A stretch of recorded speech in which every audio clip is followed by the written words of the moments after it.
اهلا بيكم في حلقه جديده من حلقات فانتزي اللارع. والنهارده كلامنا هيكون عن الجوله ال11 والنصايح الجوله ال11 وكلامنا الكتير قوي. يعني في حاجات بتحصل انا مش فاهمها، يعني والله يعني انا نفسي افهم، مش قادر افهم كل اللي بيحصل الجولات اللي فاتت. يعني الجوله اللي فاتت اللي هي العشرة اللي اوريدي بتتلعب وقت ما انا بصور الفيديو، يعني في ماتش بيتلعب دلوقتي اللي هو فولهام وبرينتفورد يوم الاثنين. حلو، هي الحلقه تنزل بكره ان شاء الله اللي هو يوم الثلاث لو ما حصلش اي مشاكل يعني، بس ده عشان انتوا تبقوا عارفين برضو ان انا بصور قبل ماتش برينتفورد وفولهام. الفكره كلها عندي في حته واحده، وهي ان انا مش قادر افهم الجوله. يعني ليه الجوله دي الناس كلها عماله تشتكي، واليوتيوبرز كلهم وكل الناس وفانتساوي الناس كلها بتشتكي ان هم واقعين، وانا يا جدعان ماشي، انا معدي الافريج والدنيا زي الفل. مش احسن حاجه ومش واو، بس يعني هي الفكره كلها بالنسبه لي متوقفه في الحته دي. انا بقى مش قادر افهم، هل المشكله فيا انا؟ يعني انا ماشي عكس الناس دايما، فدي حاجه حلوه ولا دي حاجه وحشه ان انا ماشي عكس الناس؟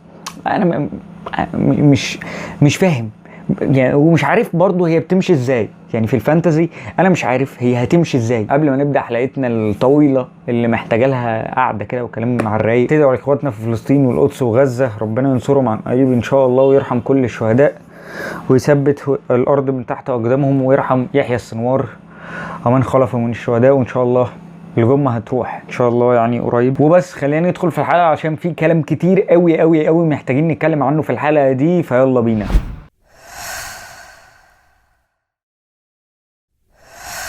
مبدئيا كده ملخص سريع للجوله اللي فاتت اللي هي لسه ما خلصتش بالنسبه لي بصراحه. انا يعني مش مستغرب في اي حاجه، ابو هالاند على ابو التيشيرت ده، هو ده تقريبا اخر تيشيرت اجوير ولبسه يعني حاجه كده. انا من ساعتها ما شفتش مهاجم في يستحق ان انت تحطه مره واحده غير هالاند الموسم اللي فات. بس غير كده والله يعني انا شايف يا جدعان والله كفايه، خلاص كفايه يعني، كتير انك تديله 4 أو 5 جولات مع بعض وما يعملش فيهم اي حاجه. يعني نقطة نقطتين 6 مش عارف 2. ليه وفي فرصة غريبة جدا ضيعت الجولة اللي فاتت انا مش قادر افهمها. الفرصة دي انا مش يعني يا جدعان، ده لو جبت احقر لاعب واقل لاعب درجة 6 في الدوري المصري هيجيبها، او مش في الدوري المصري بصراحة، ممكن يضيعها عادي، في الدوري الافغانستاني هيجيبها عادي جدا. يعني انا مش فاهم انت ليه بصراحة. هل تبيعه ولا لا؟ يعني خلينا بس نتكلم على الكونسبت ده، او اول يعني جزء في حلقه النهارده، تبيع هالاند ولا لا؟ انا مش مع فكره بيعه بصراحه، ولا مع فكره انك تشتريه. يعني انت لو بعته شكرا خلاص انسى، لو اشتريته انسى برضه. يعني هو موجود، وهالاند يعني هالاند يا جدعان ما ينفعش. يعني هالاند هو بالنسبه لي هو في فريقي. هل انا مبسوط بوجوده؟ لا انا مش مبسوط بوجوده. هل انا عايز امشيه؟ انا عايز اخرجه من فرقتي، و15 مليون واجيب بيهم كونيا ب6.5 ولا 7، اي عام اجيب بيهم واتكنز ب9 واوفر ال6 مليون الفرق دول، اعلى بيهم في خط النص، خط الدفاع، اي حاجه. بس بصراحه كتير جدا اللي هالاند بيعمله، يعني الكلام ده ما ياكلش عيش بصراحه. انا حاسس في حاجه يعني مش كده، مش ده لو جامايكا عامل كده مش مفيش والله يا جدعان. تخليه، عايز تخليه خليه، انت ودماغك، عايز تبيعه بيعه، عايز تخليه خليه. يعني انا معاك في الحالتين بصراحه، لكن انا في فريقي لو هو معايا انا هسيبه بصراحه وامري الى الله. يعني لسه برضو الاونر شيب بتاعته عاليه ولعيب مؤذي، فلو شرخ هينطرنا كلنا بصراحه. هو لسه 70%، بيقل، هيرخص، بس هو لسه 70%، يعني اعلى من نص اللعبه. يعني لو تفه انت هتقع برضو، معلش خلينا صراحه. فهو ستيل موجود. الحاجه الوحيده اللي اقدر اقول لك عليها انك تشيل الكابتن من عليه، شكرا، انت كده هتحمي نفسك عادي جدا، وخليه عندك لحد بقى ما يعني ما يقعد يقل. اول ما يوصل ل 60% 50% ممكن تفكر انك تبيعه وتجيب حد زي كونيا، اي حد من كده. لكن هو 70% هو لسه تقيل، ولسه ماتشاته اللي جايه كويسه، ولسه ده السيتي.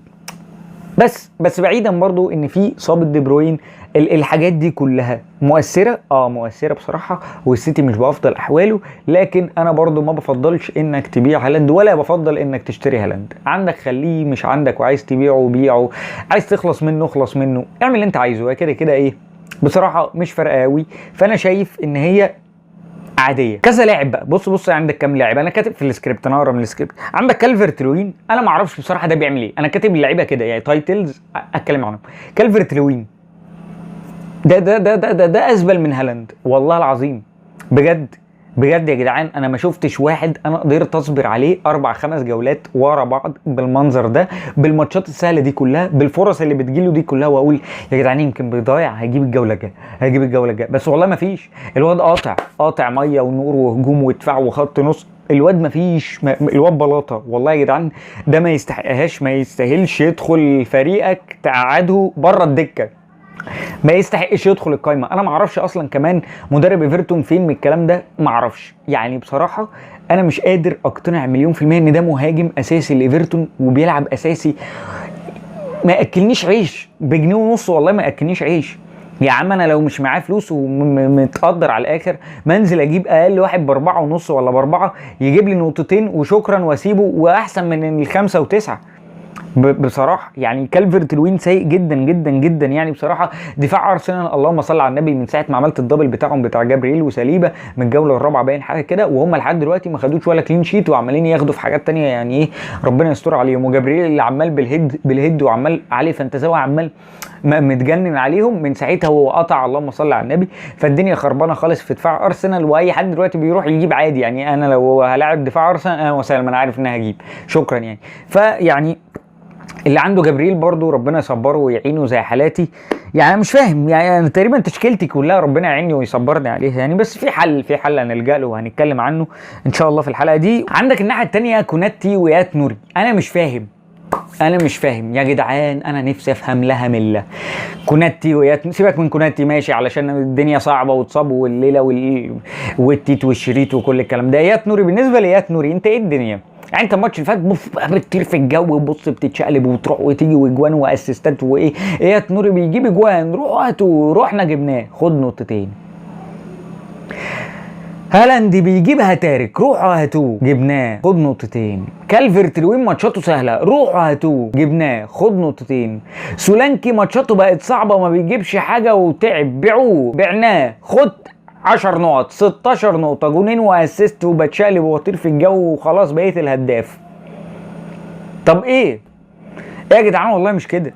روجرز بيعوه يا جدعان. الواد خلاص بقى من جوله 5 ونقطتين اكيد مش هيعمل حاجه. اول ما بعناه 7 نقط.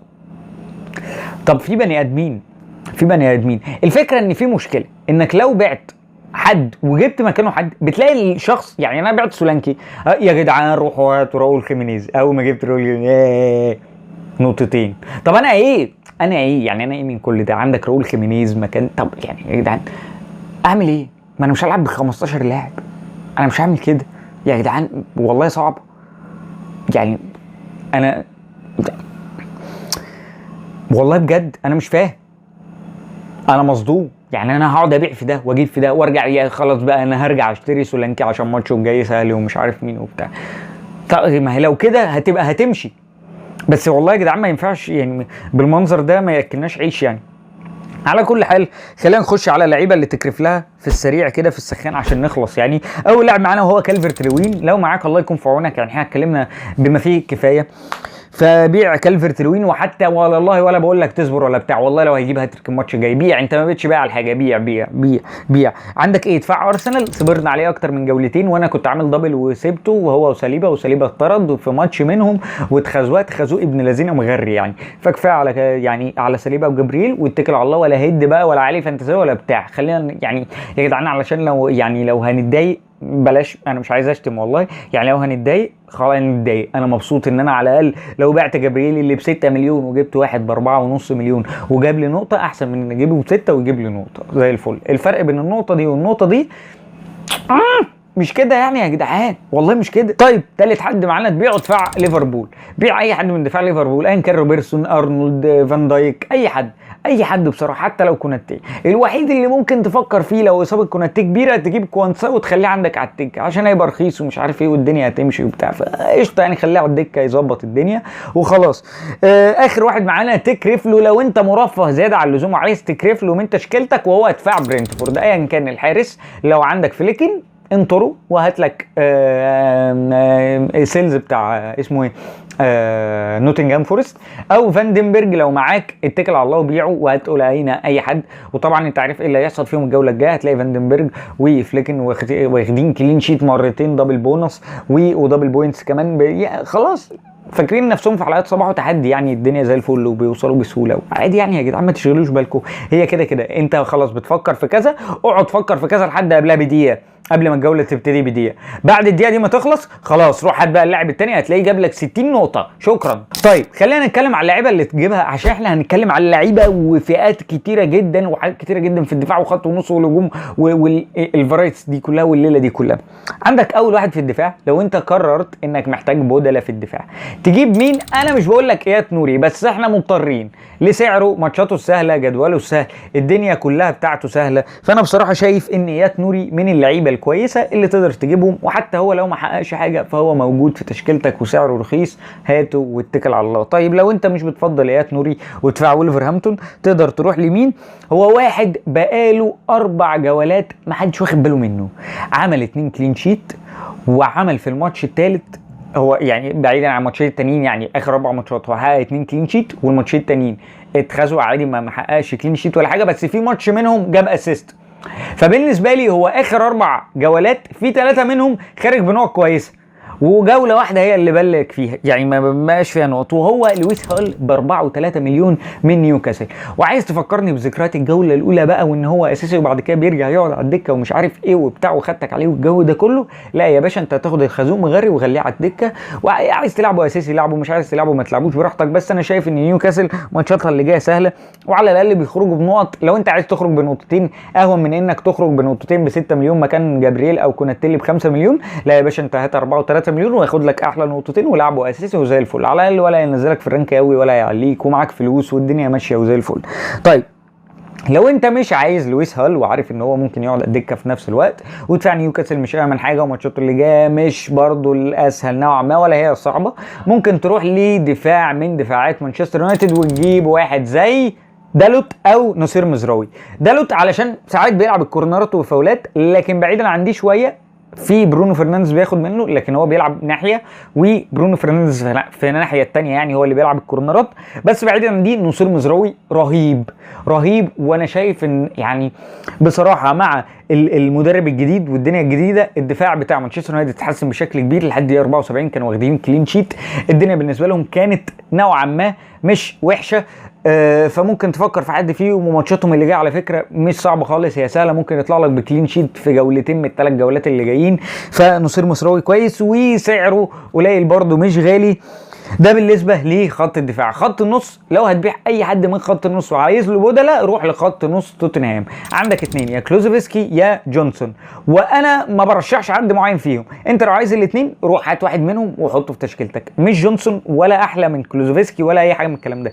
انا عندي في التشكيله الجديده كلوزوفسكي، كان عندي في التشكيله القديمه جونسون، الاثنين بيعملوا الاثنين بيجيبوا ومين بيحط رجله في خط النص وناحيه الهجوم اكتر ومساهماته اكتر وكورنراته ومش عارف مين وفاولاته بتاع كلوزوفسكي. حلو. جونسون واخد الجناح على نفسه ومحطوط جنب سولانكي كمهاجم تاني ساعات في معظم الهجمات، فهتلاقيه بيشارك اكتر في الاجوال. غير كده هو مش هيعمل اسيست، انما اللي ممكن يعمل لك اسيست جون يتحط قدام يتحط ورا يلعب في اي حته يهاجم لك يطلع لك ينزل لك كلوزوفسكي. فانت اللي انت محتاجه حطه في تشكيلتك وشوف لو معاك بادجت روح هات جونسون، انت عارف ان هو هيجيب لك الجول لان هو بيلعب مهاجم تاني جنب سولانكي اللي فورمته مش احسن حاجه اخر جولتين قبل الجوله اللي فاتت. حلو. لو انت عايز حد خلاص سعره قليل ب 6 و3 او 6 و4 قبل ما يغلى تقريبا هيكون كلوزوفسكي من توتنهام، وماتشاته اللي جايه برده مش اصعب حاجه فيقدر يأدي فيها ويجيب فيها نقط كويسه جدا. لو عايز حد ارخص ولسه جدوله كويس فعندك ماكنيل او روجرز لو مش معاك روجرز، بس انا مش هتكلم بقى على خط نص ده ولا ده. روجرز يستحق بصراحه لو هو لسه مش معاك، بس لو انت عايزه هاته مش مشكله، بس خلي بالك من ماتشاته اللي جايه هتكون صعبه نوعا ما، لكنه هيأدي. الواد بصراحه بيأدي بشكل كويس وكان بيلعب بشكل كويس برده.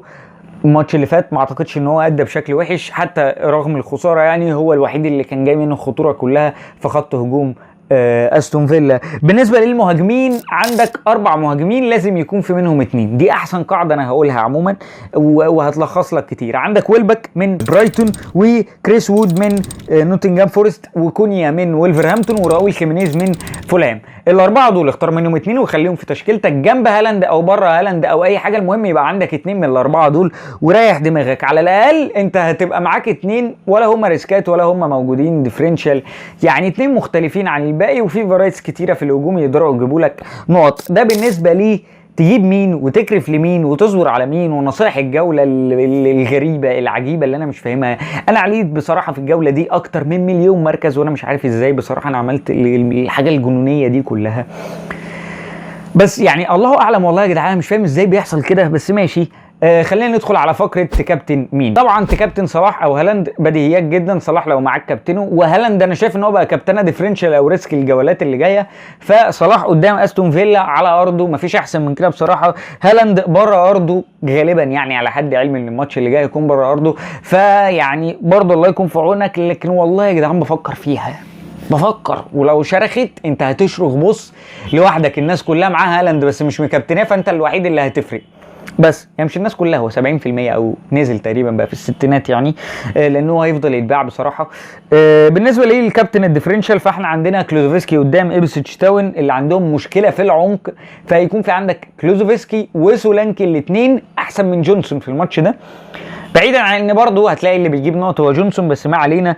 امبويمو قدام بورنموث وسيمينيو قدام برنتفورد، الاثنين دفاعاتهم خرا، هجومهم احسن من الثاني. فاللي هتلاقي يعني انا شايف الماتش ده هيكون ملعبك وكله جوان وكله اسيستات وبتاع. فانا شايف ان الماتش ده بصراحه هيكون كويس جدا جدا جدا لامبويمو وسيمينيو.